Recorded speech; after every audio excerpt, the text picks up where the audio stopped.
Hey, welcome to week 32 of Living for All the Marbles. This is the 16th to the 22nd of February. So we got the range. It's up and running, and I'm going to share a bit about that later in the video and do a more in-depth look. And I'll do it in a separate video, and I'll link that at the end of this one. For those of you who don't know me, hi, I'm Vinny, and I'm on a journey of legacy building for my family, personal accountability, to live the vision for my life, and hopefully to inspire you to live the best vision for your life. So if this interests you, please like, subscribe, share, hit the bell, and visit us at Living for All the Marbles on YouTube, Facebook, or the web. I really appreciate that. So we got to go into the bucket here. Week 32's marble, and it goes from the bright future into the well-lived past. This week, we got to celebrate Christmas with my oldest son and his family. Now, I know, you're like, what? Christmas in February.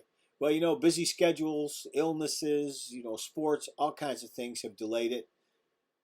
But we got it done. The interesting thing for us is that, we leave our Christmas decorations up until we have a chance to see all the kids and their kids. So it's interesting. This year, I think we set a record being up until the second or third week in February. Actually, I guess it was the third week in February. But, it's kind of a tradition that because we can't all get together at once because of various things, it's our tradition to have everyone get together at least once at our place or theirs. And we keep decorations up till that happens. So, one of the things you notice is, man, the kids grow fast. My oldest son, when he came over, his wife is and his two of his four kids. A couple of them are, busy doing something else. They grow up fast, and it's really shocking how much they change in a short period of time. And you've really got less time than you think. So I'm 67. So if I see my children or my grandchildren once or twice a year for an hour or two, that means I have as little as 2 full days with them for the rest of my life, assuming I live to my current expected age. So that's not a lot of time. We get busy and wrapped up in work and school and games and local activities, etc. And, I was guilty of this too. I'm not, saying I'm not. I spent 22 years in the Marine Corps, and we normally saw our families a couple times a year. And that was around Christmas. So when you count it all up, it can surprise you. So don't take away from your parents and kids, the experience of knowing each other. Because a lot of times it falls on those in the middle, right? The value of knowing, where they came from and their stories is amazing. And grandparents, hearing their grandchildren's stories are important too, because they want to know how they live and the things that they do and what's important to them and what's not important to them. So,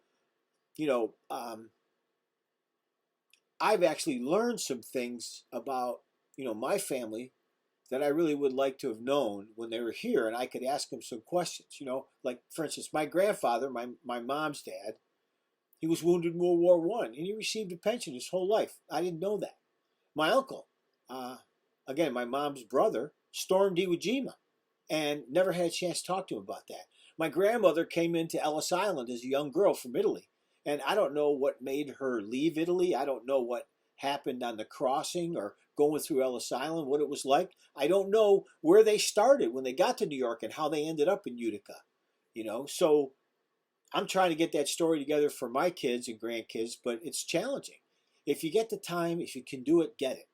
If you can initiate a conversation among the generations of your family, do it. Don't have a funeral celebration, or a funeral or celebration of life, where everybody's playing the I wish I would have regret game. So, take that time and use it wisely. So what else happened this week? We had a brown bag lunch with our church staff and Gideon and Joy Band from Kenya. It's incredible to hear what God has been doing in the lives of people through their ministry in Africa and the faith journey, that those people are on. For instance, a few years ago, they weren't even doing what they're doing now. They took that faith. They stepped out from a position where, they pretty much had it made from the perspective of, pastoral work. and they stepped out, and now not only are they starting, churches all over in Kenya, but they're also involved in helping villages get water and doing all kinds of stuff. And it's amazing the way it's happening. Um, let's see. Oh, the last thing was the laser range. Remember, I talked about that. It's a simulator. So the thing that I got is from a company called Laser Ammo. And, some of you know that I do a little bit of, I do firearms training. I'm a firearms instructor and a range officer. So the basic range is called the smokeless range. And it's got a number of games and drills and a couple of competition drills in it. And then there's the open range, and you can use this to actually create your own courses. And it has a number of them itself. Then there's the M range, and this is like qualifying courses that the police or military or others would use. They got the targets and the distances and everything in it.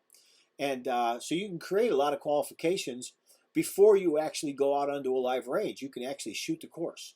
So it's really kind of cool.